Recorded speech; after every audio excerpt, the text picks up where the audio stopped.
हम सभी आज यहाँ पे इकट्ठा हैं क्योंकि हम लोग एस्पायर कर रहे हैं यूपीएससी के लिए, सिविल सर्विसेज के लिए। आप लोगों में से किसी ने किसी सिविल सर्वेंट से कभी पहले इंटरेक्ट नहीं किया, तो सबसे पहला जो एक मिथ आता है वो अपने दिमाग से आप लोगों को हटा देना चाहिए कि कोई भी जो सिविल सर्वेंट है या जिसने यूपीएससी को क्वालिफाई किया है वो कहीं दूसरे प्लैनेट से आया है। बिल्कुल भी नहीं। मैं जहां आप थे, जहां आप बैठे हैं, मैं उनके भी पीछे बैठा होता था। और जिस तरह से आप एस्पायर कर रहे हैं आज कि आप यूपीएससी क्वालिफाई करके सिविल सर्वेंट बनना चाहते हैं, इस देश की सेवा करना चाहते हैं, उसी तरह से हम सभी ऐसा सोचते थे। और आज के दिन मैं उन लकी लोगों में से हूं जो मैं आज एस्पायर करके ये बन पाया। तो मुझे पूरा विश्वास है कि सबसे पहला चीज जो इस पूरे जर्नी का रहता है, जो पहला स्टेप है, वो है कि आपके दिमाग में ये महत्वाकांक्षा होनी चाहिए, एम्बिशन होना चाहिए कि हमें इस जगह पे पहुंचना है। वो आपके अंदर पहले से है। आप ही लोगों में से कई लोग जो हैं आगे सिविल सर्वेंट बनेंगे और आप लोग यहाँ बैठ के दूसरे लोगों को बता रहे होंगे कैसे सिविल सर्वेंट बनना है।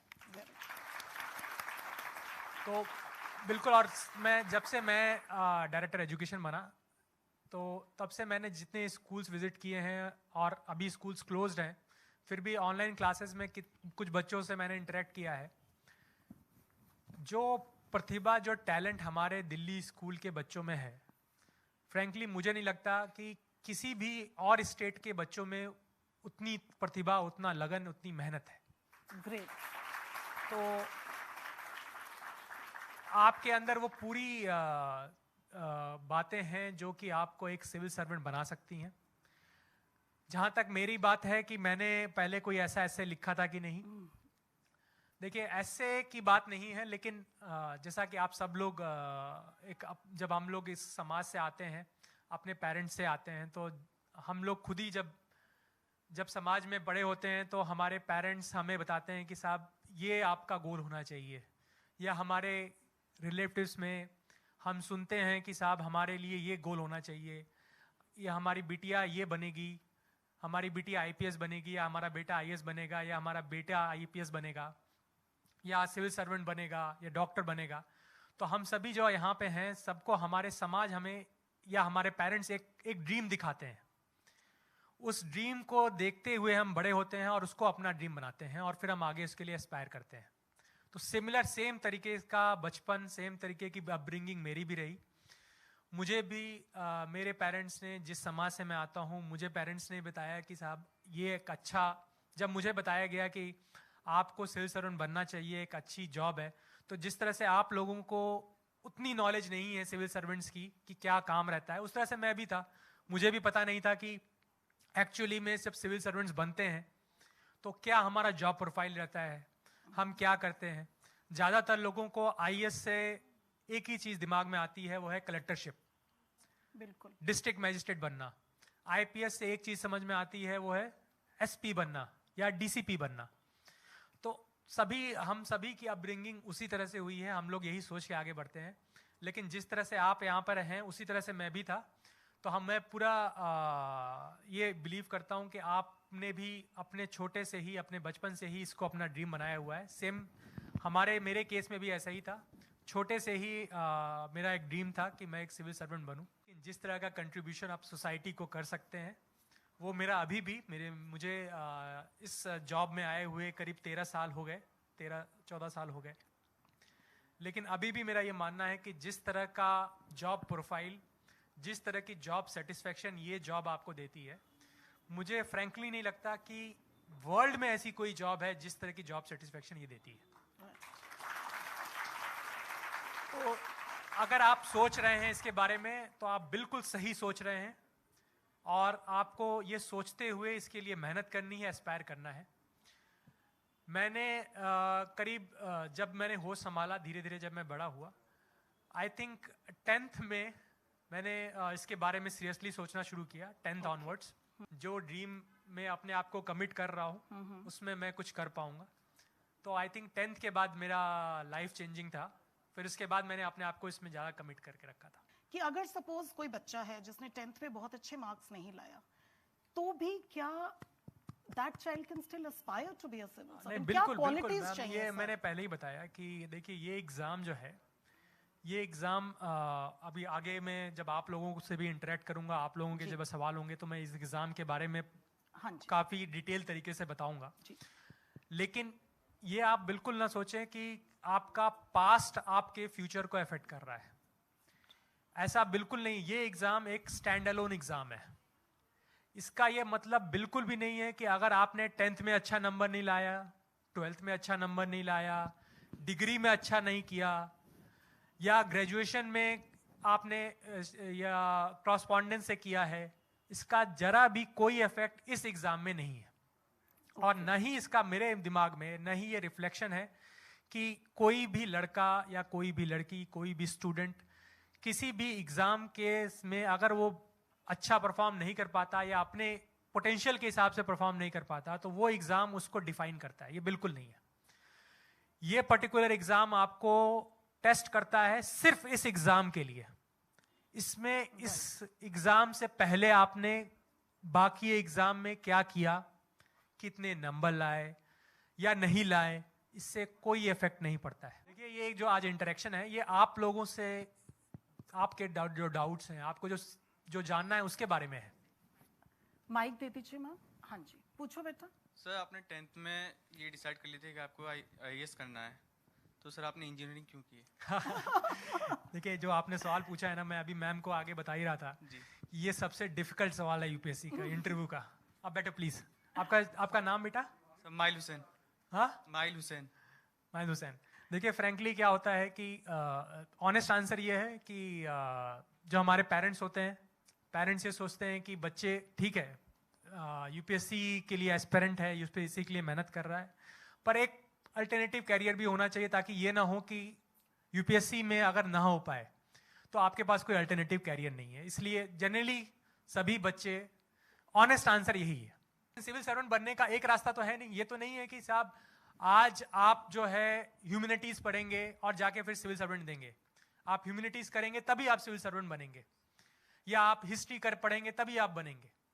इनफैक्ट इस सर्विस का मतलब ही यही है कि ये सर्विस सभी हमारे सोसाइटी के सभी डाइवर्स फील्ड में काम करने वाले लोगों को कलेक्ट करता है।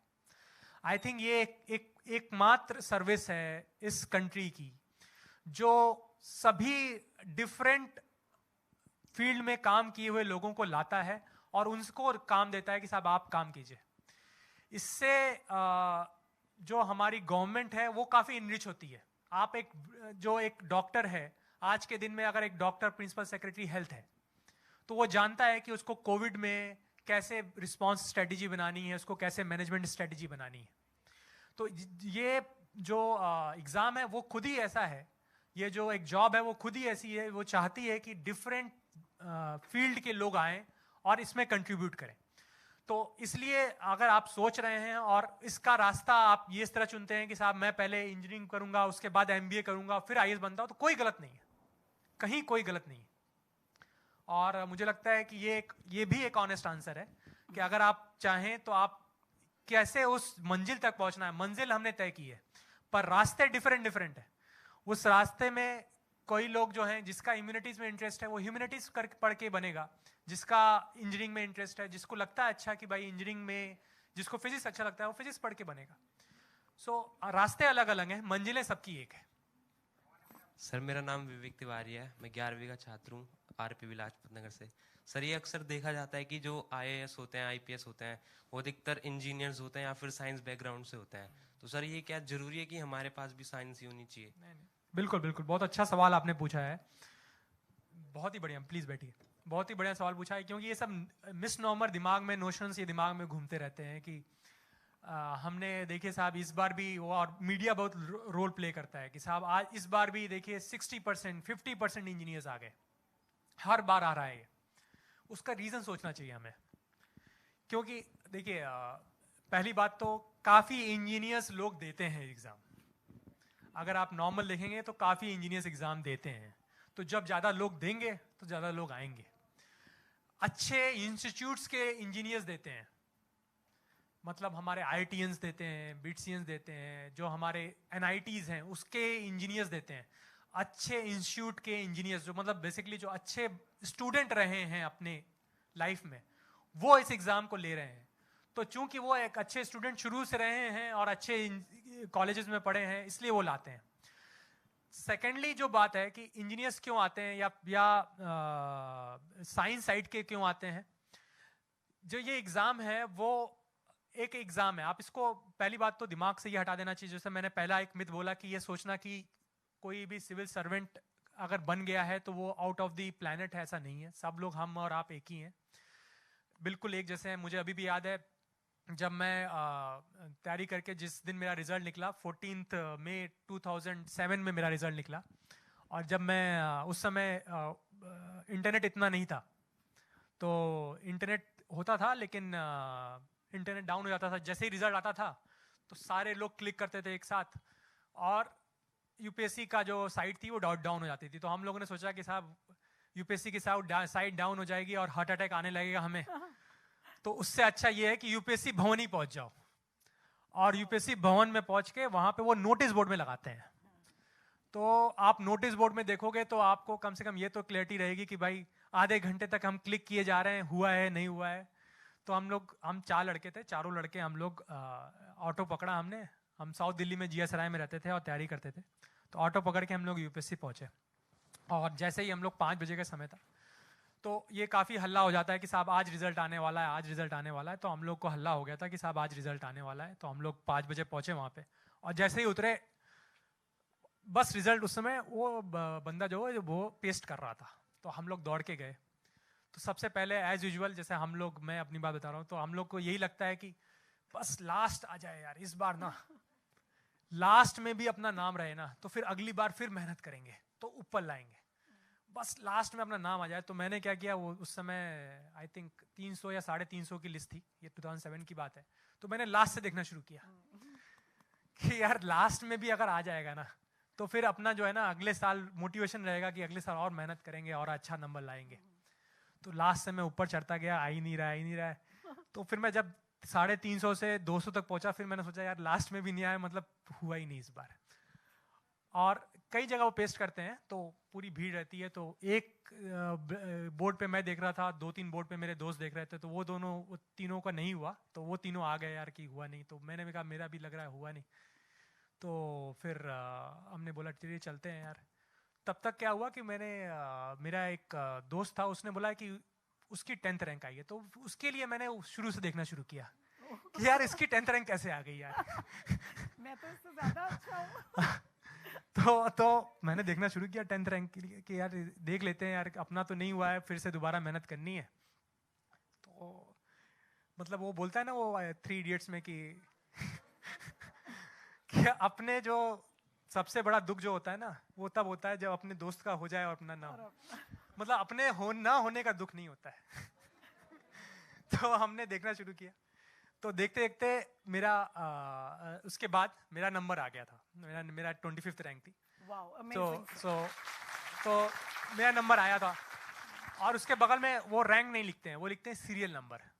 तो मुझे लगा ये तो सीरियल नंबर है, बेसिकली वो लग रहा है इन्होंने ना इन्वर्टेड अल्फाबेट में लिखा है तो हो सकता है मेरा रैंक पीछे है, लेकिन चूंकि उन्होंने इन्वर्टेड में लिखा है इसलिए ऐसा है।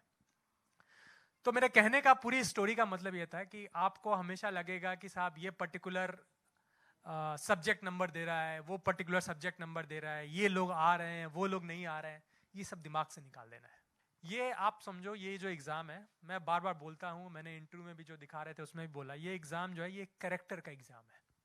ये आपकी फैमिली का एग्जाम है, ये आपकी कैरेक्टर का एग्जाम है। आपके कैरेक्टर का एग्जाम क्यों है? क्योंकि अनलाइक कोई और एग्जाम, इसमें और जेई में क्या फर्क है? इस एग्जाम में और जेई के एग्जाम में क्या फर्क है? इस एग्जाम में या किसी और एंट्रेंस एग्जाम में, मेडिकल एंट्रेंस एग्जाम में क्या फर्क है? ये एग्जाम 1 साल चलता है, it's spreaded over the whole year. आप मई जून में प्रीलिम्स देते हो, नवंबर दिसंबर में मेंस देते हो, मार्च में आपका इंटरव्यू होता है। जब तक इंटरव्यू का रिजल्ट आता है, आपका अगला प्रीलिम्स आ जाता है, जब तक फाइनल रिजल्ट आता है। आपने 1 साल दिया, पूरी क्लॉक खत्म हुई, और अगर खुदा ना खास्ता आपका नहीं हुआ, you are back to the square one. मतलब मुझे याद है मेरा पहली बार में इंटरव्यू कॉल नहीं था, मैंने प्रीलिम्स दिया, मेंस दिया, इंटरव्यू कॉल नहीं था।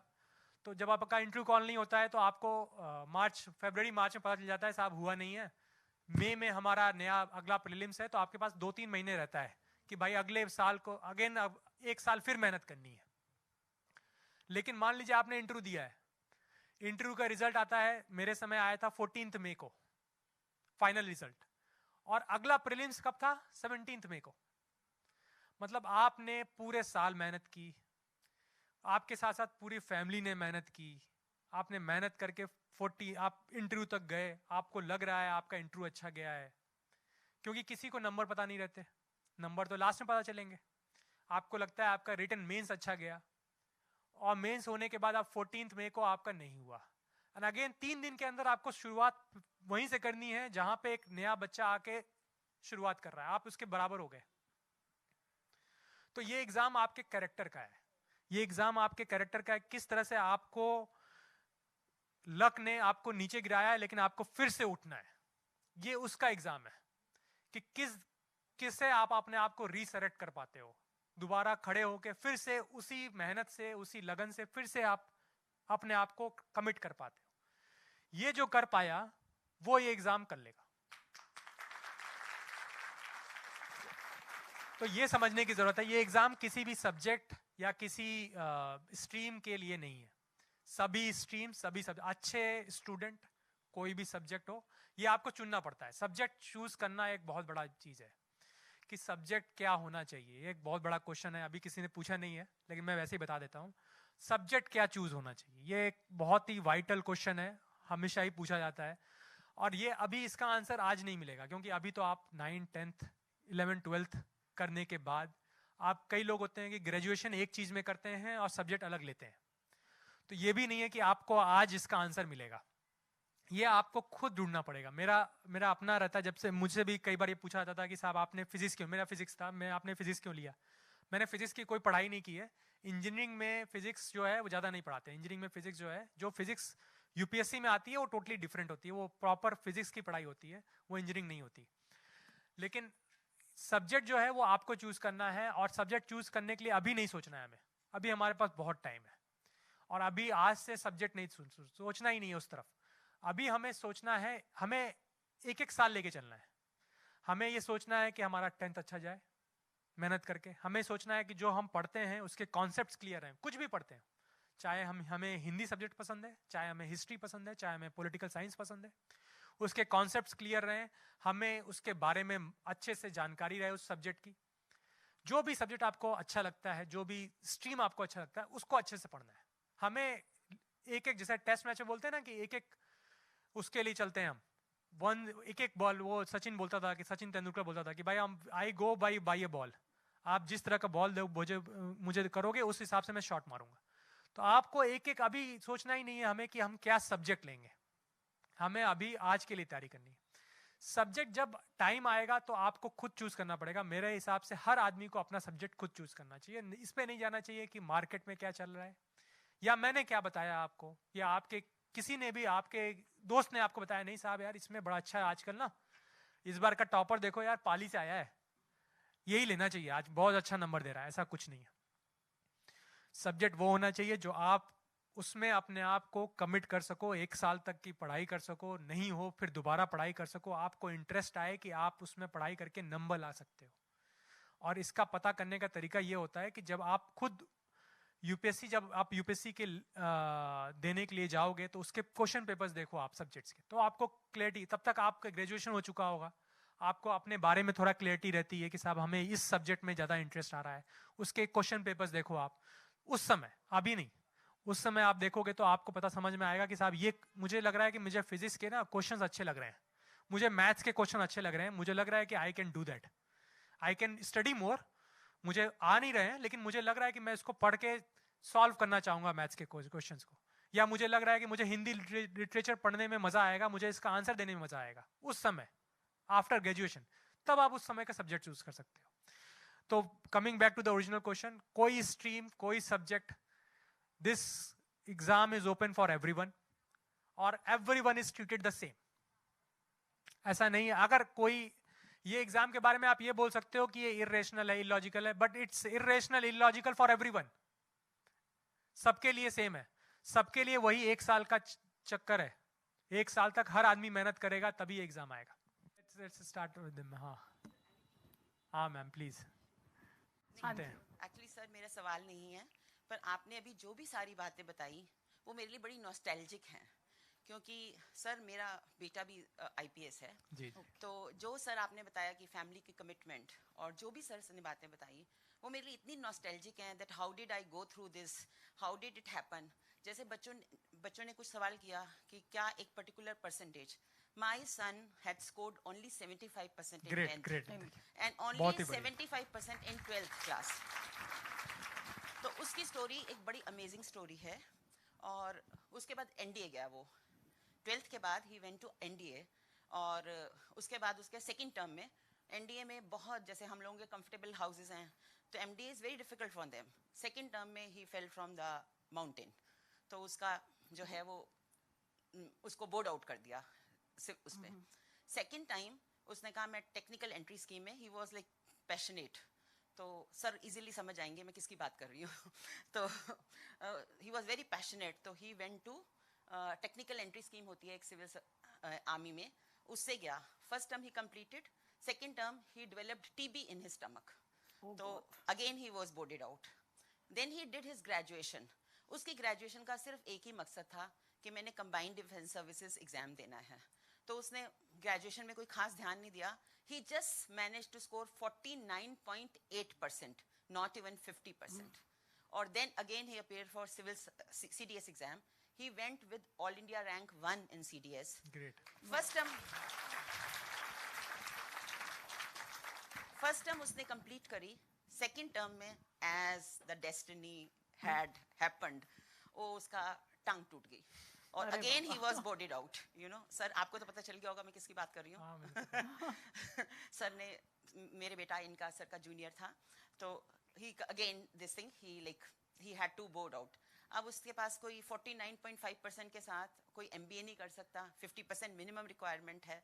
And he said I will appear for civil services. I said 6 साल हो गए भाई, तेरे को कुछ नहीं पढ़ा, तू सिर्फ आर्मी में गया, ट्रेनिंग करी, and you have not studied at all. क्योंकि आर्मी की जो ट्रेनिंग होती है उनमें भी डिग्री देते हैं, पर वो डिग्री बड़ी मिनिमम टाइप की होती हैं डिग्रीज, मतलब उसमें कुछ पढ़ाई लिखाई नहीं होती। 6 साल से तो आर्मी की ट्रेनिंग कर रहा है भाई, तो कुछ नहीं कर सकता। तो मतलब ऐसे वाला थॉट प्रोसेस आया। बट उसका फोकस्ड इतना ज्यादा, he was so focused that I thought, you know, let him do. I told my husband, let him appear for the civil service exam. First time he appeared, मेरे husband का उससे कुछ दिन पहले, exam से पहले हार्ट अटैक हो गया। ही कुड नॉट मेक, मतलब प्रीलिम्स भी नहीं क्लियर हो पाए। सेकंड टर्म में दिया, प्रीलिम्स हुए, मेंस हुए, बट इंटरव्यू के बाद उतने मार्क्स नहीं थे। उसके बाद वो कोई बाद में वो लिस्ट आती है, उसमें ही कुड गॉट सम वो वाली, पर तब तक उसका थर्ड हो चुका था। मतलब वो जब तक सेकंड टर्म की, वो जो सेकंड टाइम की जो सेकंड अटेम्प्ट की लिस्ट थी, फिर थर्ड टाइम में ही cleared, and now he is an IPS officer. He is DCP in south west Delhi only. So this is the, you know, like, so a story, ma'am, overcoming so many problems and failures, and 2.5 but not years, stopping. you know, he was just studying. मतलब वो मुझे घर पे मुझे भी नहीं दिखता था। वही सर ने कहा कि स्टैंड अलोन एग्जाम है, फोकस्ड रहना है उस एग्जाम के दौरान, उसकी पढ़ाई के दौरान। पीछे आपने क्या किया है, and his name and his job, IPS, his name is also IPS, Ingit Pratap Singh, so his name and job is same, you know। तो हम कहते हैं तो इसी के लिए बना हुआ था। पर उसकी जो आर्मी की ट्रेनिंग है, उससे उसको इतना फायदा हुआ है कि twice he lead Republic Day parade, क्योंकि उसकी वो आर्मी की ट्रेनिंग तो इतनी हो चुकी थी ना, 8-8 महीने की 3 बार, तो twice he led the Republic Day parade also. तो उस दिन जब मैंने रिपब्लिक डे परेड पे उसको लीड करते हुए देखा, तो मुझे लगा आज उसकी आर्मी की ट्रेनिंग भी काम आई है। तो जो भी ऑब्स्टिकल्स आपकी लाइफ में आते हैं, Proud mother. Thank you, ma'am. And next time we are going to get Ingit here. Yes, I was going to say he can be our So next. Ingit was there with me, ma'am, in Andamans, yeah. and I know Ingit very well. He's a very dear friend. तो मेरा नाम मुस्कान है, मैं वीर सावरकर सर्वोदय कन्या विद्यालय number 1 कालका जी new Delhi की छात्रा हूँ, 12th क्लास की। सर मेरा क्वेश्चन है कि अगर हम मेंस के एग्ज़ाम में पास हो जाते हैं और इंटरव्यू में अगर हम रह जाते हैं, तो उसके लिए हमें क्या करना चाहिए? तो बैठो आप। देखिए जो ये एग्ज़ाम है अभी करीब 1700 मार्क्स का है। थोड़ा डिटेल्ड है, डिटेल चीज़ें बता रहा हूँ मैं। 1700 मार्क्स का है ये। उसमें आपका इंटरव्यू करीब 250 मार्क्स का होता है, 1750 का है, उसमें 250 आपका इंटरव्यू होता है। 1500 marks is only mains. So what decides your qualifying the exam is not interview, is the mains, is the written part of it. ये जो हमें बार बार समझ में आता है, बार बार हमें बोलते हैं लोग कि इंटरव्यू अच्छा नहीं हुआ इसलिए नहीं हुआ, ऐसा नहीं है। ये एग्जाम आदमी पास या फेल रिटन के ऊपर करता है, इंटरव्यू पे नहीं करता। तो बिल्कुल पहले क्लियर होना चाहिए कि हमारा जो टारगेट है वो मेंस है, यानी कि जो रिटन है, रिटन पार्ट ऑफ इट, वो हमारा टारगेट है। इंटरव्यू आपके रैंक्स को अच्छा कर सकता है, खराब कर सकता है, पर इंटरव्यू कैन नॉट डिस्क्वालीफाई और क्वालिफाई यू। अगर आपका रिटन खराब हुआ है, interview can not do anything. 1750 में ओनली 250 इज इंटरव्यू। मेरे समय में, मैं जब 2007 में था, तो उस समय इंटरव्यू 300 नंबर्स का होता था, और 300 में मेरा भी इंटरव्यू में अच्छे नंबर नहीं थे, मेरा रिटन में अच्छे नंबर थे। तो चूंकि मेरा रिटन में अच्छे नंबर थे, इसलिए मेरा हो गया। मेरा इंटरव्यू में ओनली 150 था, और उस बार 250 तक मिला था लोगों को, और अभी भी 250 में से लोगों को 225 तक मिलता है। इस एग्जाम का क्रक्स मेंस है। हमें हमेशा दिमाग में रखना चाहिए कि हमें मेंस में नंबर लाना है, रिटन में नंबर लाना है।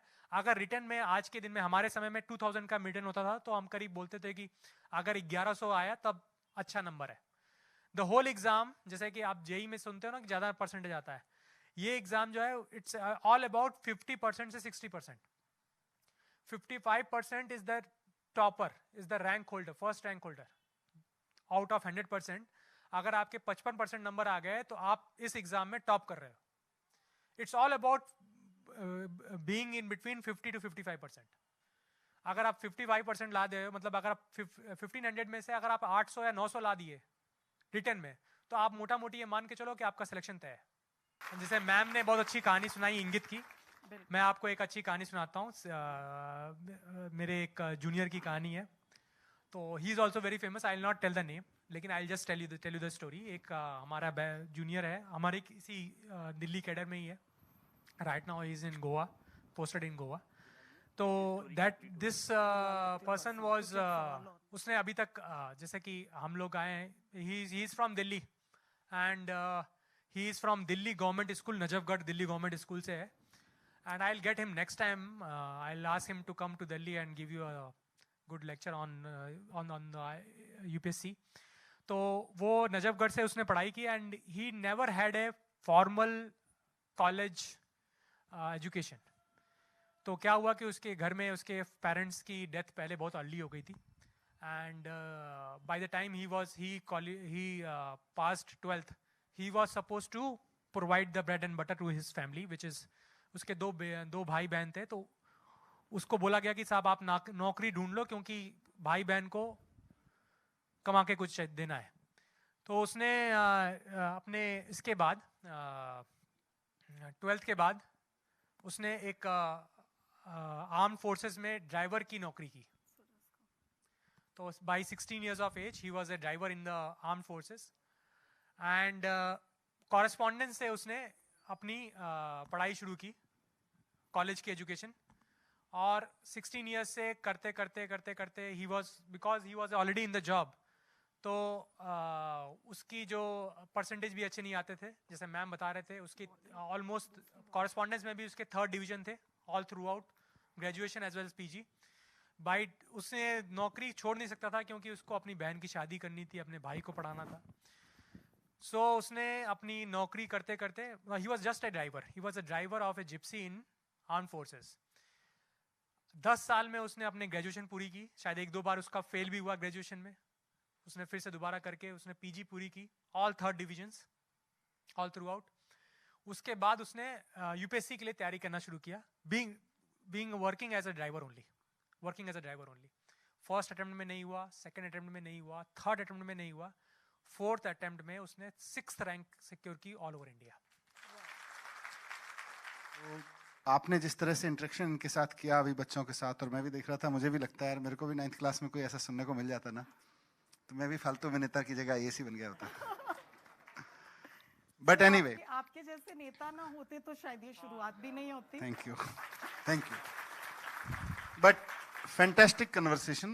मुझे यही उम्मीद थी जो अभी हुआ पिछले लगभग 1 घंटे से जो आप लोगों का इंटरेक्शन हुआ, यही परिकल्पना थी, यही सपना था कि हमारे बच्चे किसी आईएएस किसी आईपीएस ऑफिसर के साथ इस तरह से इंटरेक्ट करें और हर महीने करें. ये जो आप लोगों ने सवाल पूछे, ये कुछ सवाल हैं और बहुत सारे सवाल होंगे. देखिए, मैं जब स्कूल में पढ़ता था तो मैं गांव में पढ़ता था, उत्तर प्रदेश के गाजियाबाद ज़िले में. पता नहीं आप जानते हैं, पिलखुआ नाम सुना होगा आपने. पिलखुआ से और ऑफ रोड जाके 8-10 किलोमीटर मेरा गांव है, वहाँ पे एक स्कूल था. और वहाँ आईएएस शब्द पहुँचा नहीं था जब मैं स्कूल में पढ़ते थे. मतलब किसी से आप पूछो गांव में कि आईएएस क्या होता है, किसी कोई बता नहीं पाता, शायद ही हमने नहीं सुना था अपने स्कूल एज में. कलेक्टर शब्द सुना था. वो गांव के बड़े लोग आशीर्वाद दे देते, भाई कलेक्टर बनो. मतलब किसी के जोर से पैर छू लो या कोई सेवा कर दो बड़े बुजुर्गों की, तो आशीर्वाद मिलता था, भाई कलेक्टर बनो, तो बड़े हो कलेक्टर बनो. तो एक कलेक्टर शब्द खूब गांव-गांव पहुंचा हुआ था. लेकिन कलेक्टर क्या होता है, कैसे बना जाता है, ये सब कुछ नहीं पता था. बहरहाल गांव से निकले, रेडियो में आए, पत्रकारिता में आए और फिर नेता बन गए, मंत्री बन गए. अभी जब मैं शिक्षा मंत्री के रूप में स्कूलों में जा रहा हूं, अपने गवर्नमेंट स्कूल में भी और प्राइवेट स्कूल में भी, और हो सकता है आप में से कुछ लोगों के स्कूल में, बच्चों के टीचर्स के स्कूल में भी आके मैंने ये सुबह किया हो, जब स्कूल खुला करते थे, अभी तो नहीं. जब स्कूल खुलते थे तो मैं पूछता था, भाई पढ़ाई क्यों कर रहे हो? और मुझे बहुत सारे बच्चे आंसर करते थे, देश के लिए कुछ करना है. बहुत सारे बताते थे माता पिता के सपने पूरे करने हैं. हर स्कूल में 1000 बच्चों के साथ इंटरेक्शन में 8, 10, 15 बच्चे जरूर खड़े होकर कहते थे, सर मुझे ना यूपीएससी का एग्जाम देना है, मुझे आईपीएस बनना है, आईएएस बनना है. मैं पूछता था काउंटर क्वेश्चन में कि भाई आपको पता है आईएएस क्या होता है, या यूपीएससी का एग्जाम किस लिए देते हैं, या आईएएस क्या करता है? लार्जली नहीं पता है. तो बस सुना हुआ है, एक बज़वर्ड है, जैसे कलेक्टर बज़वर्ड होता था ना हमारे एज में, स्कूल एज में. आजकल यूपीएससी एक बज़वर्ड है, आईएएस बनना, आईपीएस बनना एक बज़वर्ड है. थोड़ा थोड़ा जो आपके अपने इंटरेक्शन में बता रहे थे कि अब लोगों को ये पता चल गया है आईएएस का मतलब है डीएम, है ना, डिस्ट्रिक्ट मजिस्ट्रेट. वो लाल बत्ती वाली गाड़ी की आप बात कर रही थी. तो वो थोड़ी चीज आगे बढ़ी है, लेकिन मैं चाहता हूं कि हर बच्चे को आईएएस बनने के बारे में, कि कैसे बना जा सकता है, क्या करने की जरूरत है, अपनी पर्सनैलिटी से लेके अपनी पढ़ाई तक में क्या करने की जरूरत है, और आज से ही क्या करने की जरूरत है. जब आप 9, 10, 11, 12 में पढ़ रहे हैं तभी से क्या करने की जरूरत है. जब आप इंजीनियर बन जाएं उसके बाद आईएएस की तैयारी करें, वो एक घटना है, बहुत सारे लोग करते रहेंगे. लेकिन हमारे 9, 10, 11, 12 में पढ़ने वाले 6 लाख बच्चों में से जो ये सपना देखता है कि मुझे बड़ा होके थोड़ा आगे जाके यूपीएससी की तैयारी करनी है, हर उस बच्चे को ये क्लैरिटी रहे, क्रिस्टल क्लियर रहे कि आईएएस बनने के लिए, आईपीएस बनने के लिए, यूपीएससी के एग्जाम देने के लिए करना क्या है. अपनी पर्सनैलिटी में, अपनी थॉट्स में, अपने लाइफस्टाइल में, अपनी पढ़ाई में, अपने मार्क्स में, आपने मार्क्स की काफी बात की, स्कोर्स में, या इन डेप्थ में किसी भी सब्जेक्ट की क्या करना है, ये क्लैरिटी रहनी चाहिए. ये एक पर्पस है. लेकिन मैं एक और पर्पस की भी बात करूंगा. आईएएस बनना भी कोई पर्पस नहीं है. आप सब अपनी जिंदगी में अपने लक्ष्य तय करें कि मुझे देश की एजुकेशन सुधारनी है, मुझे देश के गांव सुधारने हैं, मुझे देश की बिजली सुधारनी है, सपोज मुझे देश में स्टील का प्रोडक्शन सुधारना है. कुछ भी आप नॉलेज गेन करें, गूगल है आज की तारीख में, आपके पास सुविधाएं हैं. आप खूब सोचें कि मुझे, there are lot of gaps, और मुझे कौन सा गैप भरना है अपनी एक्सपर्टीज से, उसका एक ड्रीम पालें. मुझे देश से कूड़ा खत्म करना है, कुछ भी हो सकता है. मुझे देश में ये जो वायलेंस है ये मिटानी है, मुझे देश में नफरत मिटानी है, कुछ भी, मुझे देश से भ्रष्टाचार खत्म करना. अपने लिए एक ड्रीम पालें, 1, 2, 3 जो भी है. आईएएस बनने का ड्रीम रखें, अच्छी बात है, और मैं इसीलिए आज इस सीरीज की शुरुआत में आया हूं आपके बीच में. लेकिन उससे बड़ा सपना यह है, आईएएस बनने से, यूपीएससी एग्जाम क्रैक करने से बड़ा सपना यह है कि आप क्यों आईएएस बनना चाहते हैं, क्या करोगे आईएएस बन के, क्या करोगे आईपीएस बन के? पहले वो क्लैरिटी आ जाए।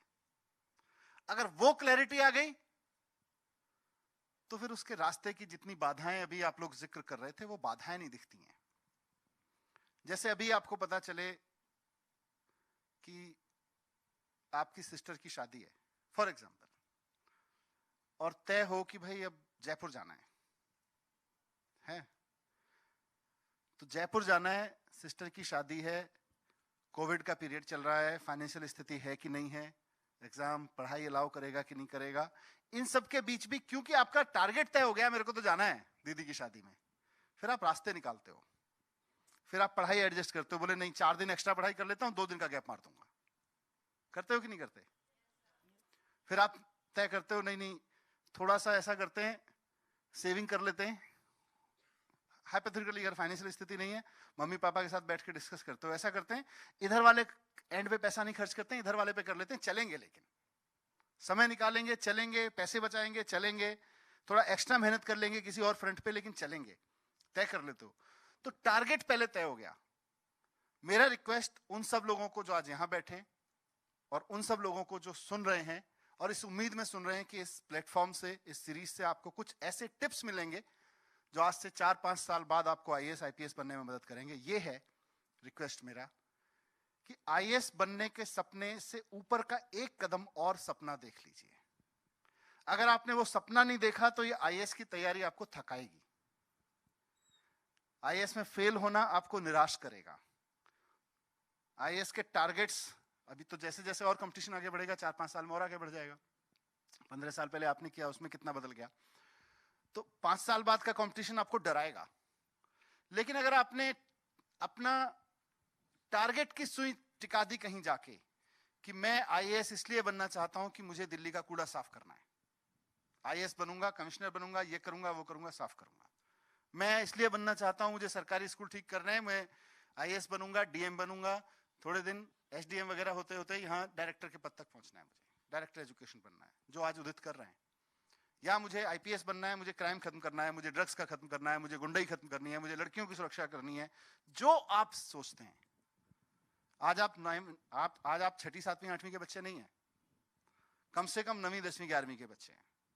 9वीं 10वीं 11वीं तक बच्चे के अंदर एक ड्रीम मैं चाहता हूं कि आ जाए, 1 2 3, कि मुझे बड़े होके देश में ये करना है। ये आप सेट करिए, मुझे बड़े होके देश की इस कमी, इस डेफिशिएंसी या इस सेक्टर में जाके खड़े होके कंट्रीब्यूट करना है। वो एक बार आपने तय कर लिया, फिर आपको मजा आएगा। फिर आपके लिए आईएएस बनना एक व्हीकल है, फिर लाल बत्ती नहीं है आपका टारगेट।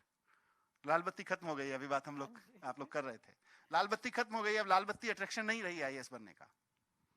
और इतना प्रोफेशनलिज्म आ जाएगा। पहले एक बहुत पहले ये हो गया होगा कि कलेक्टर या आईएएस इसलिए भी पॉपुलर हुए होंगे, आईपीएस की पैसा सैलरी भी अच्छी मिलती है, लेकिन आज कॉम्पिटिटिव वर्ल्ड में मुझे लगता है आपके जो इंजीनियरिंग के बैचमेट्स थे उनमें आपसे इनसे 5 गुना सैलरी भी मिल रही है जो लोग आईएएस नहीं बने हैं, जो लोग सरकारी सेवाओं में नहीं हैं। तो पैसा भी आज आईएएस बनने का अट्रैक्शन नहीं है, लाल बत्ती भी अट्रैक्शन नहीं है। वो अट्रैक्शन क्या है जिसकी वजह से आप आईएएस बनना चाहते हैं? देश की सेवा ब्रॉडर टर्म है, उसमें भी आपको बहुत स्पेसिफिक होना, अपना टेस्ट डेवलप करिए। मैं अभी इंस्टेंट आंसर नहीं चाह रहा आपसे, लेकिन मैडम ने मुझे कहा कि हमने ये सीरीज क्यों शुरू की, तो मैं चाहता हूं कि आप ऐसे सक्सेसफुल लोगों से मिलें जो आप बनना चाहते हैं। लेकिन क्यों बनना चाहते हैं, पहले वो भी 2 टारगेट तय कर लें, आईएएस बन के करेंगे और ये करेंगे और आईएएस बन के करेंगे। अब बाई चांस आईएएस नहीं बन पाए तो पत्रकार बन जाना, कुछ और बन जाना। मतलब पत्रकारिता और आईएएस में कोई कंपैरिजन नहीं कर रहा हूं मैं, कुछ भी बन सकते हो, आप टीचर बन सकते हो, आप पुलिस में जा सकते हो, आप एसएचओ बन सकते हो, आपके बहुत सारे ड्रीम। फिर आपको अचानक लगेगा, लेकिन बड़ा ड्रीम तय करिए, देश में कंट्रीब्यूशन क्या देना है, उसका जरिया आईएएस आईपीएस बनना है, उसका जरिया नेता बनना है, उसका जरिया बिजनेसमैन बनना है, उसका जरिया पुलिस वाला, टीचर, पत्रकार, वकील बनना है, जज बनना है। तो आप ये तय करें, वैसे ही आप लोग भी उसको समझें, सीखें, बड़े ड्रीम के साथ शुरू करें, लेकिन इस पायदान को कैसे आगे जंप करेंगे, इस टारगेट को कैसे हासिल करेंगे, उसके लिए हम लोग आप तक बहुत यंग आईएएस ऑफिसर्स से कोशिश रहेगी कि जो 2-4-6 साल पहले आप ही की तरह से कुछ स्कूल से निकले हैं 12th करके, उनसे आपका इंटरेक्शन कराएं, कोशिश रहेगी। और मैं इस प्रोग्राम के माध्यम से, क्योंकि ये देख रहे हैं बहुत लोग, इनवाइट करूंगा उन तमाम आईएएस आईपीएस अफसरों को जो गवर्नमेंट स्कूल से खास तौर से विषम परिस्थितियों में निकल के गए हैं और आपकी अपनी जर्नी इंस्पायर करने वाली है, वो आगे आए और हमारे बच्चों से इंटरेक्ट करें। बट वंडरफुल, एक दो चीजें मेरे मन में भी आ रही थी जब मैं सुन रहा था सर आपसे हम कहने ही इंटरेक्शन। वाले थे कि सर अब आप भी सवाल पूछ सकते हैं डायरेक्टर एजुकेशन सर से। नहीं, मैं अपने बच्चों के बिहाफ पे पूछना चाहूंगा। जी सर प्लीज पूछिए। So would you Because I हाँ बैठ जाइए, बैठे। मेरे मन में तब आप बात कर रहे थे एक सवाल आ रहा था कि अभी देखिए ये इंजीनियरिंग नहीं है, ये इंजीनियरिंग की क्लास में नहीं है, ये ग्रेजुएशन की नहीं है, ये पोस्ट मतलब आफ्टर ग्रेजुएशन वो कौन सी जगह है दिल्ली में जहाँ यूपीएससी की तैयारी कराते हैं? Model town, Mukherjee Nagar. ये मुखर्जी नगर के स्टूडेंट्स भी नहीं हैं और ये इंजीनियरिंग या ग्रेजुएशन के स्टूडेंट्स भी नहीं है, ये 9th 10th 11th 12th के स्टूडेंट्स हैं। तो 9th 10th 11th 12th के स्टूडेंट्स के माइंडसेट को रिप्रेजेंट करते हुए मैं जानना चाहूंगा कि आप जब इंजीनियर बन गए, उसके बाद आईएएस की तैयारी कर रहे थे, अब हैं भी 15 साल से, तो और आपकी मेमोरी बहुत शार्प है। हम लोग बात कर रहे थे कि एक एक डेट आपको बहुत सलीके से याद है, नहीं? बिल्कुल। एक एक किस तारीख को इंटरव्यू हुआ, किस तारीख को कैसे हुआ, कौन सी लिस्ट में नाम था, सब कुछ आप, मेमोरी बहुत शार्प है इनकी। तो कुछ चीजें याद करके बताओ कि आपको तैयारी करते वक्त या उसके बाद कभी ये ख्याल आया हो कि यार ये चीज ना 9th 10th 11th 12th में समझ में आ गई होती ना तो थोड़ी सी कम मेहनत में काम चल जाता, है ना? कि अभी आप वहां खड़े हो कि जहां अगर आपको समझ में आ जाए तो, क्योंकि इन्होंने इंजीनियरिंग या पोस्ट इंजीनियरिंग पीरियड में जो मेहनत की, तो पढ़ाई में और अप्रोच में लाइफ के, अपने रहन सहन में, अपने खान पान में, फिटनेस में, मेंटल फिटनेस में, या सब्जेक्ट की पढ़ाई में, अगर आपको ये लगा हो किसी समय कि यार अगर ये टिप ना पहले हाथ आ जाती 9th 10th में, तो वो वाली टिप आपने अभी तक शेयर नहीं की है इनसे। सर आपके लिए बचा के रखा था ना, आपने भी तो कुछ पूछना था। चलिए, is this right question for you? Yes absolutely. Who want to know this? Wow, good. हाँ सर, वैसे तो सर जब तैयारी शुरू की तो ऐसा बहुत सारे ऐसे चीज़ें लगी कि काश 9th 10th 11th 12th graduation में इस पे थोड़ा काम किया होता, तो जो ये मेहनत है या जो ये स्क्रैच से शुरू करने वाली बात है वो नहीं रहता। हमें थोड़ा सा एक पहले से ही हम थोड़े से अहेड रहते। तो सबसे पहली बात तो ये है कि जनरली अपने लाइफ में एक, आज के दिन जैसे स्कूल बंद भी हैं, फिर भी सबसे जनरली अपने लाइफ में एक डिसिप्लिन होनी चाहिए। सबसे पहले आप सभी, अब जैसा सर ने बोला कि आप 6th 7th 8th की क्लास नहीं है, ये 9th 10th 11th 12th आप थिंकिंग स्टूडेंट है, आपकी खुद अपनी एक सोच है। तो सबसे पहले आपको क्लियर होना चाहिए। जैसे विराट कोहली जब नया नया आया तो आप सबने देखा होगा, पता नहीं किसी ने नोटिस किया कि नहीं, मैंने नोटिस किया था जब विराट कोहली नया नया आया था तो he used to come play some 2 3 4 10 odd runs and then go out। और फिर धीरे धीरे क्या होने लगा, जैसे वो आया फिर थोड़े दिन बाद उसको ड्रॉप करने लगे, तो वो बंदा एक बार उसका लाइफ चेंज कैसे हुआ, तो उसने अपने बताया था एक इंटरव्यू में कि एक बार मैं अपने मिरर के सामने खड़ा हुआ और सोचा कि मैं क्या बनना चाहता हूँ, क्या मैं ये लाइफ जो जी रहा हूँ उसमें कंटिन्यू करना चाहता हूँ, या मैं एक्चुअल में एक ऐसा प्लेयर बनना चाहता हूँ जो इनडिस्पेंसिबल हो जाए इंडियन क्रिकेट टीम के लिए। तो मैं बहुत ही छोटी छोटी बातें बताना चाहूँगा। आप 9th 10th 11th 12th में, सबसे पहली बात तो आप ये सोचे कि कुछ भी आप बने हैं, आप IAS IPS जर्नलिस्ट या कोई भी आप अपने आप के मन में लक्ष्य हो या बनना चाहते हो, आपकी लाइफ में सबसे पहली चीज होनी चाहिए डिसिप्लिन होनी चाहिए। सुबह एक टाइम पे उठना, मैं ये नहीं बोलता कि आप 4 बजे उठो या 6 बजे उठो, लेकिन एक टाइम पे उठना और सही टाइम पे सोना, सही टाइम पे खाना खाना, सही टाइम पे खेलना बहुत जरूरी है, सही टाइम पे खेलना। एक डिसिप्लिन होनी चाहिए लाइफ में।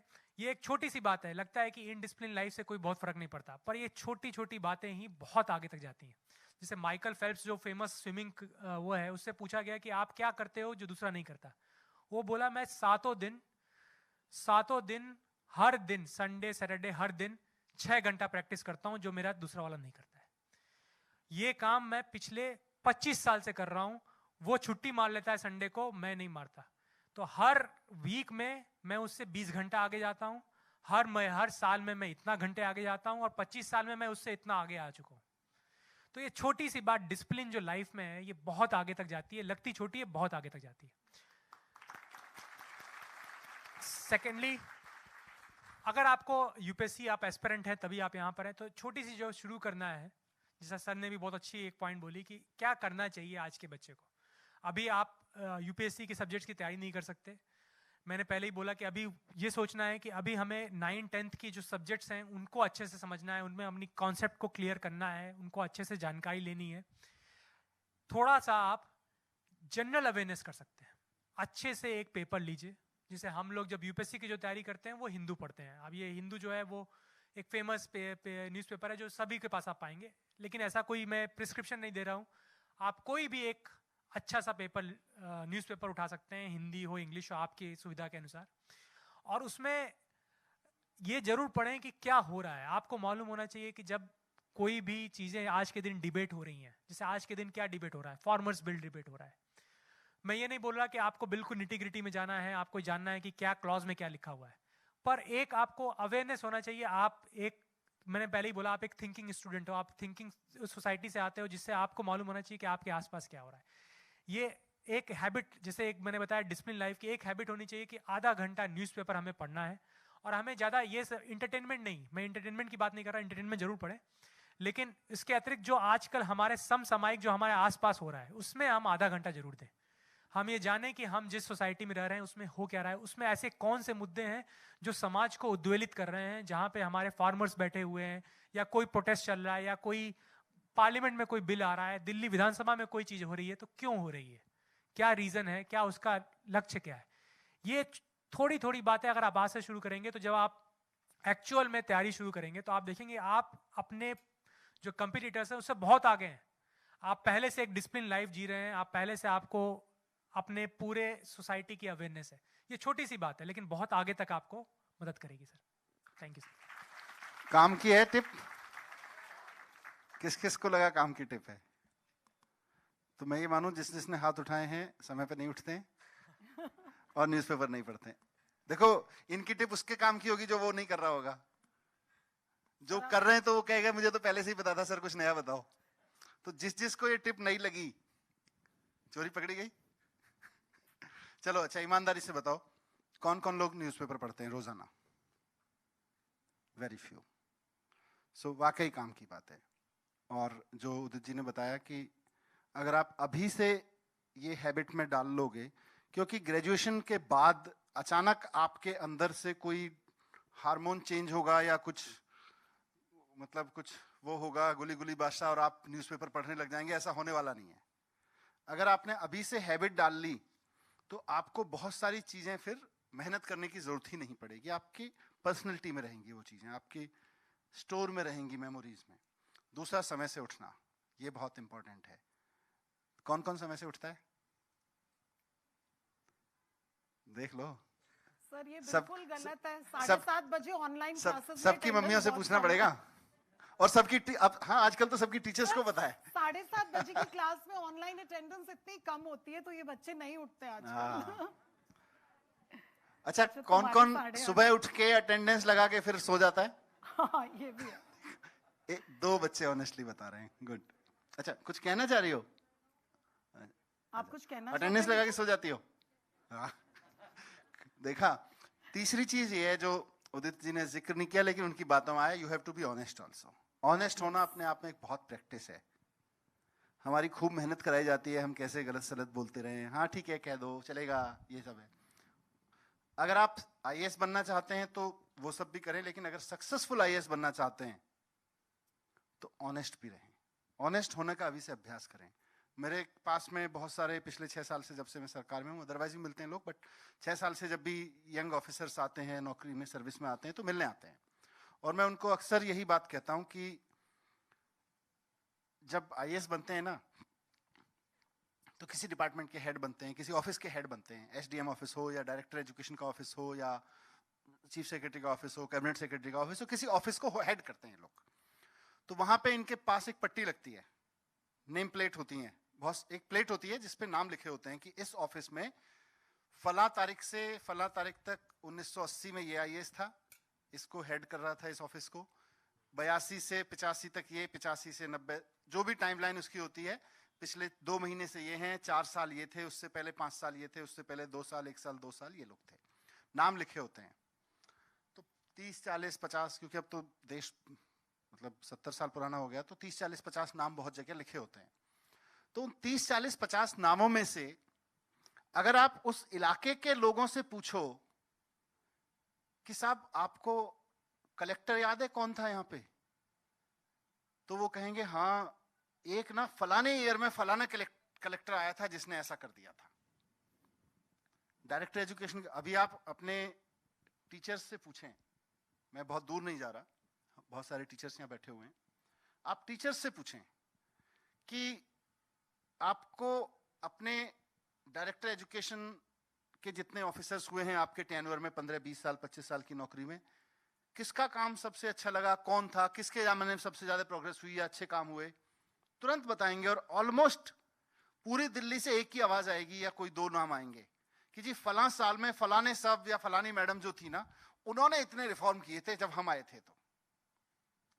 तो आईएएस बनने का एक टारगेट है कि उस 50 ऑफिसर्स की लिस्ट में शामिल होना, लेकिन दूसरा टारगेट जिसका मैंने पहले जिक्र किया था वो ये है कि उस लिस्ट में से आउटस्टैंडिंग लोगों की मेमोरीज में, लोगों के दिल में बसना कि ये एक सर आए थे जिन्होंने ये किया था। सो बी ऑलवेज दैट। उसके लिए आपको ऑनेस्ट होना बहुत जरूरी है, अपने काम के लिए, मेहनत के लिए। न्यूज़पेपर, अभी से तो न्यूज़पेपर पढ़ने के लिए कमिट योरसेल्फ कि मैं आज से रोज न्यूज़पेपर पढ़ूंगा, and be honest to that only. Commit yourself कि मैं रोज सुबह इतने बजे उठूंगी, उसके बाद be honest to that yourself, right. अब लास्ट में 2-3 क्वेश्चन आपकी तरफ से, बहुत बोल्ड ऐसे क्वेश्चन जो अभी तक आपको लग रहा है कि मैंने, मैडम ने या किसी बच्चे ने नहीं पूछे हैं, ऐसे क्वेश्चन होने चाहिए। शर्त ये है, मैं क्वेश्चन खारिज कर दूंगा अगर वो उसमें उतना नयापन नहीं हुआ, उतनी शार्पनेस नहीं हुई। सोच के बोलना, रटे रटाए वाले मत बोलना जो मैडम ने पकड़ाए थे। हाँ जी, यस। मेरा नाम निशा है, मैं government girls senior secondary school से हूँ, श्रीनिवासपुरी। सर, जब मैंने 10th पास किया तो ये तो गोल था मेरा कि आईएएस बनना है, बट सर एक क्वेश्चन था ना जो मुझे हमेशा कहीं ना कहीं परेशान कर रहा था। मैंने सबसे सलाह मांगने की भी कोशिश करी, बट मुझे ना वो एप्रोप्रिएट आंसर नहीं मिल पाया। कि जैसे कि मैं गवर्नमेंट स्कूल से हूँ, तो जो हमारे सब्जेक्ट्स हैं आर्ट्स वाले वो हिंदी में है। तो जब अब हिंदी में जो सब्जेक्ट है, तो वो जब मैं यूपीएससी में जाऊंगी और मैं अगर वो हिंदी में पढ़ूंगी वो सब्जेक्ट्स, तो वो क्या कहीं मुझे अफेक्ट करेंगे मेरी स्टडीज़ को, और क्या परेशानियाँ होंगी उसमें? नहीं, देखिए, आप ये पहले भी ये बात हुई थी है कि सब्जेक्ट या कोई स्ट्रीम आपको हिंडर करती है क्या किसी तरह से यूपीएससी में। तो मैंने पहले भी एक्सप्लेन किया था, ये बिल्कुल दिमाग से ही बात निकाल देनी है कि कोई भी सब्जेक्ट, कोई लैंग्वेज, कोई स्ट्रीम आपको हिंडर करेगी। अगर हमारा लक्ष्य क्लियर है, हम मेहनत कर रहे हैं उसके लिए, तो ये बिल्कुल दिमाग से निकाल देना। ये सब जो दिमाग में बातें हैं ना, ये हमें डाउट क्रिएट करती है, दिमाग से निकाल दीजिए आप।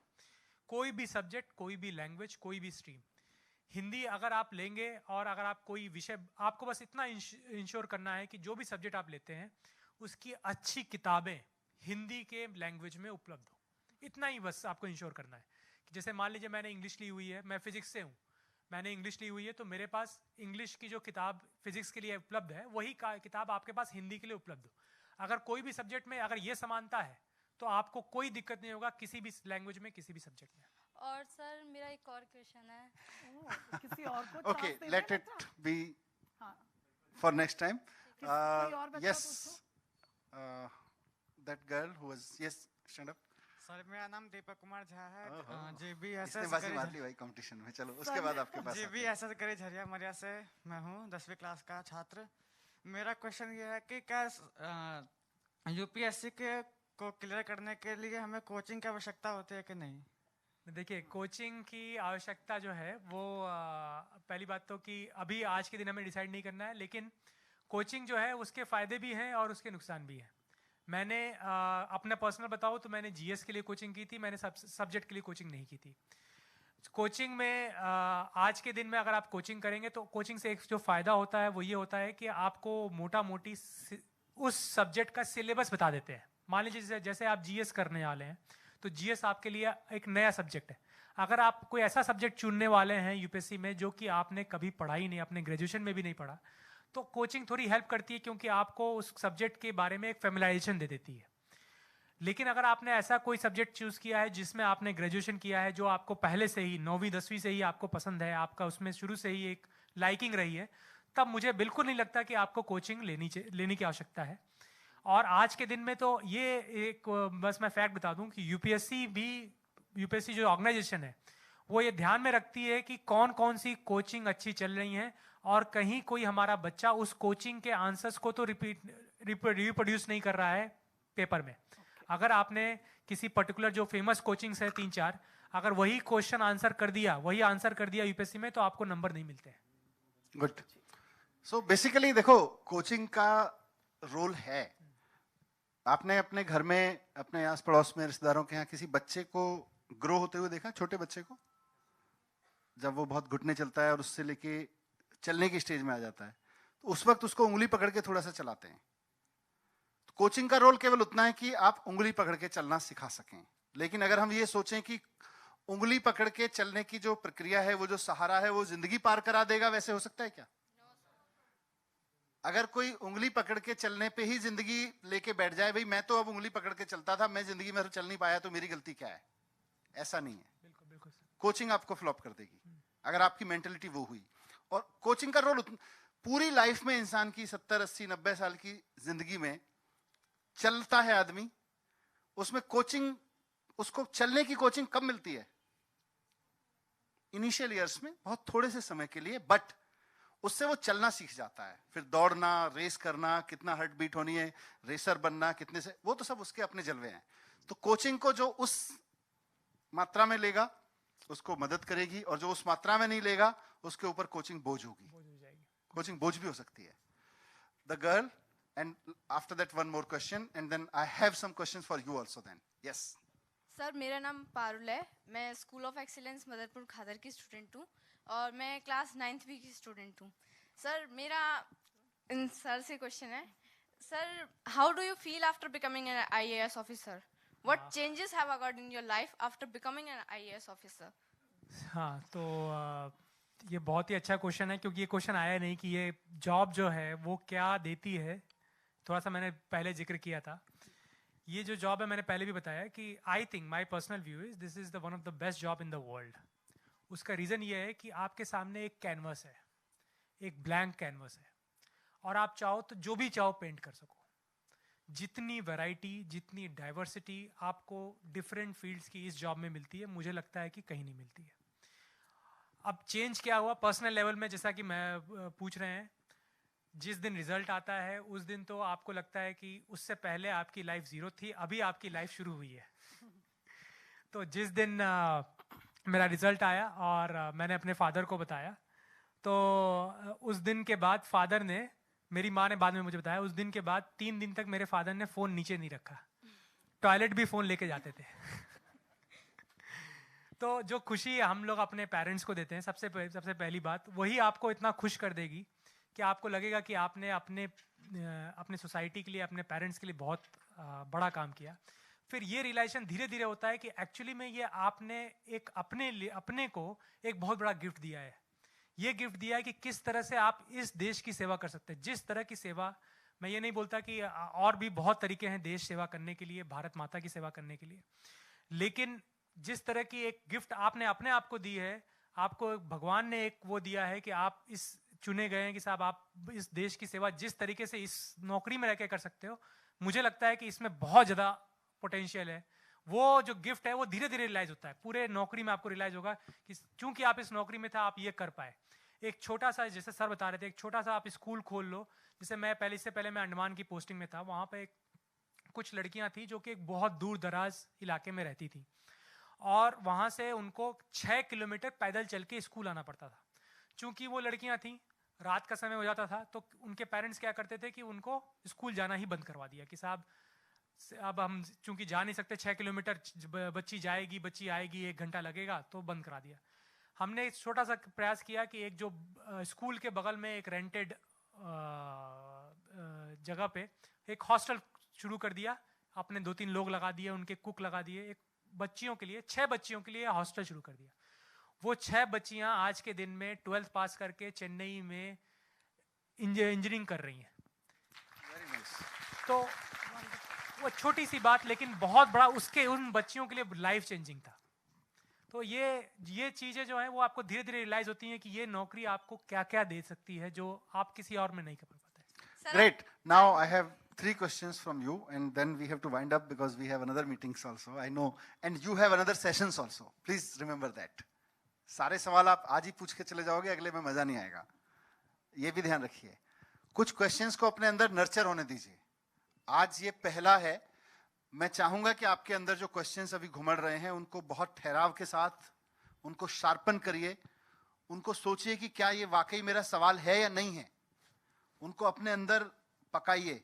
और जब नेक्स्ट सेशन आएगा उसके लिए हम कोई एक ईमेल आईडी जारी कर सकते हैं अभी से डिपार्टमेंट में, और आप सब लोग जाके अपने क्वेश्चंस वहां लिखिए। नेक्स्ट स्पीकर जब अगले महीने आएंगे तो उनको हम पहले से वो आपके सारे क्वेश्चंस देंगे ताकि वो अपनी स्पीच में, अपने बातचीत में उन क्वेश्चंस को भी आंसर करें और साथ साथ जो आपके नए क्वेश्चंस होंगे। सो इन क्वेश्चंस को यहाँ नहीं रुकना है, सारे क्वेश्चंस आज आंसर भी नहीं होंगे। 4 साल आपको 9th वालों को 10th 11th 12th को उस तरह से आगे बढ़ाने। I have 3 questions for you.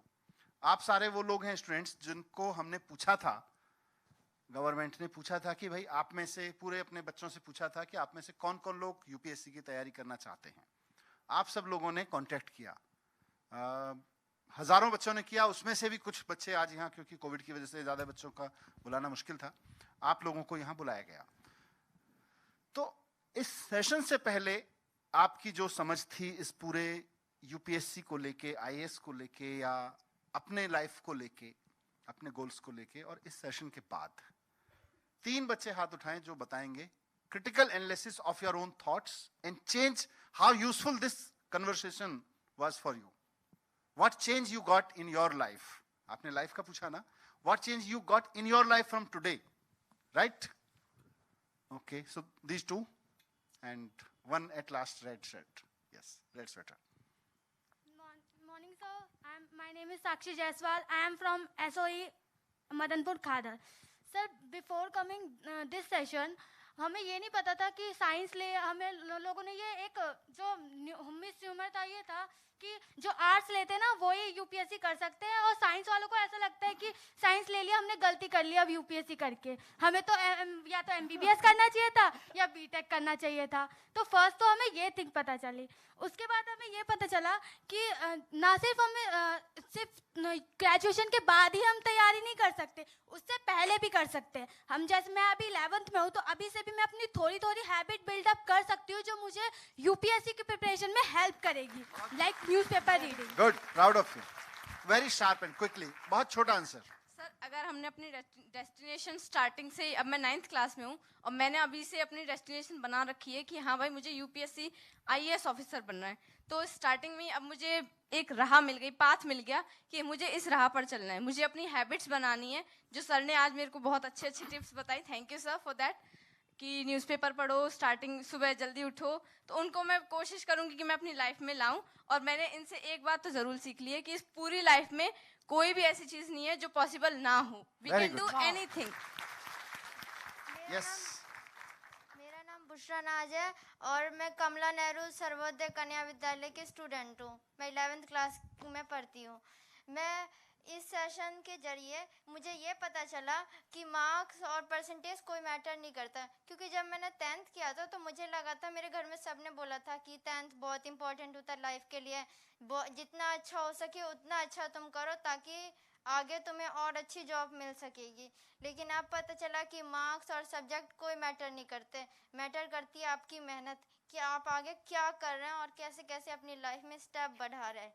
Good, very good. सो ये बात हुई कि आपकी समझ क्या बनी आज से, लेकिन कोई डिसीजन किसी ने लिया कि अब तो बस समझ में आ गया और आज शाम से ये करने वाला हूं? कोई बताएगा? I don't want to repeat, right? Please bear with me. Yes, 2 of you and who else? Okay. Yes. 3, only 3. Yes. मेरा नाम सना है, मैं वीर सरकार सर्वोदय कन्या विद्यालय क्वेश्चन समझ लिया ना? छात्रा हूँ। क्वेश्चन समझ लिया ना? Yes, sir. Any firm decision that you have taken today after this session, during this session? और सर मैं 12th डी की छात्रा हूँ। Go ahead. बताओ बच्चा। Yes. सर आज के सेशन से सर मुझे पता चला कि मेरी ज़िंदगी सर मुझे आगे क्या करना है, और मुझे सर एक राह दिखी है कि मैं क्या क्या कर सकती हूँ, और इस राह में सर मेरे परसेंटेज, मेरे मार्क्स कुछ मायने नहीं रखते हैं सर उतना। सर अगर हम 10th क्लास में कम परसेंटेज लाते हैं तो सर हमें लगता है कि नहीं हम ये नहीं कर सकते हैं, बट सर आज मुझे पता चला नहीं, आप और मेहनत करके और अच्छा कर सकते हो।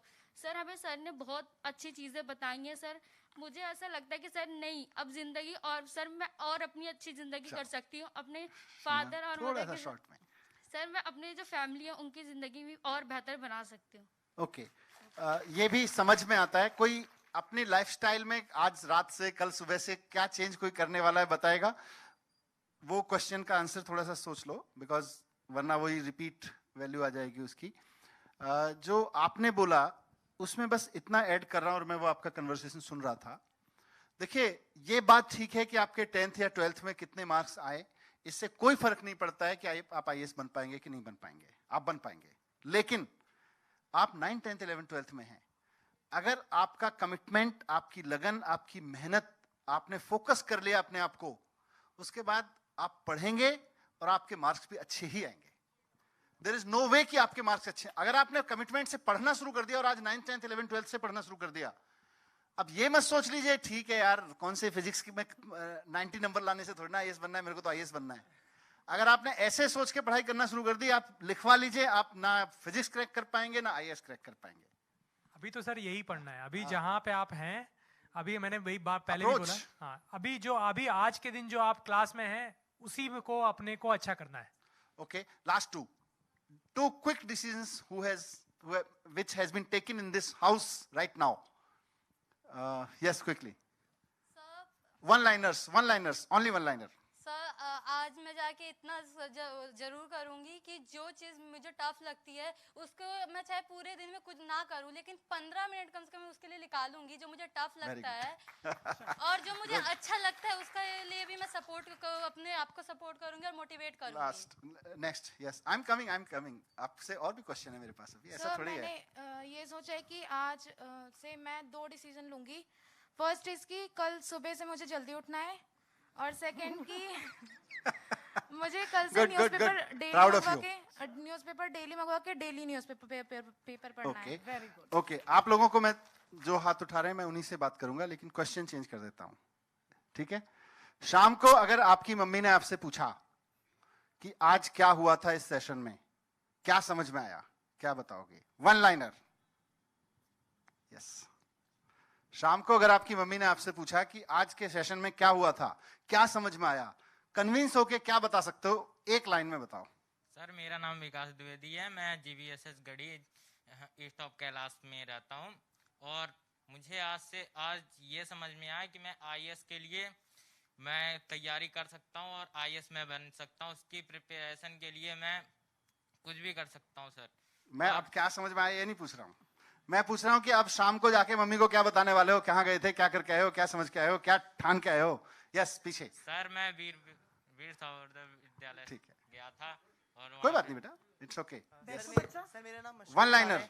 और मैं राजकीय प्रतिभा विकास विद्यालय का छात्र हूँ। सर मैं आज जाके अपनी मम्मी को ये बताऊंगा कि मुझे UPSC पाना नहीं है, UPSC में जाके कुछ करना है। और आपने से जैसे बताया कोई गोल सेट करना, तो मेरा गोल हमेशा से ये है कि भ्रष्टाचार खत्म करना। तो सर पहले मैं UPSC मुझे पाना नहीं, UPSC पाने के बाद मुझे कुछ करना है सर। UPSC हासिल करने के बाद कुछ करना है। इधर से यस, ये मैडम इनको दे दीजिए, इसको माइक दे दीजिए। हाँ, क्या बताओगे घर जाके? गुड आफ्टरनून सर, मेरा नाम श्रीकांत त्रिपाठी है, मैं कोटल्या गवर्नमेंट सर्वोदय बाल विद्यालय का 12वीं कक्षा का छात्र हूँ। सर मैं घर जाके ये बताऊंगा कि अब मम्मी मुझे खाली IAS ही नहीं बनना है, अब मुझे एक अच्छा इंसान बनना है और अपने समाज के लिए कुछ अच्छा करने का सोचना है, इसलिए मुझे एक IAS बनना है। गुड, चलिए okay, this is the last front. वो शैलेंद्र जी मुझे बार बार इशारा कर रहे हैं, 3:30 बजे की दूसरी मीटिंग है हमारी।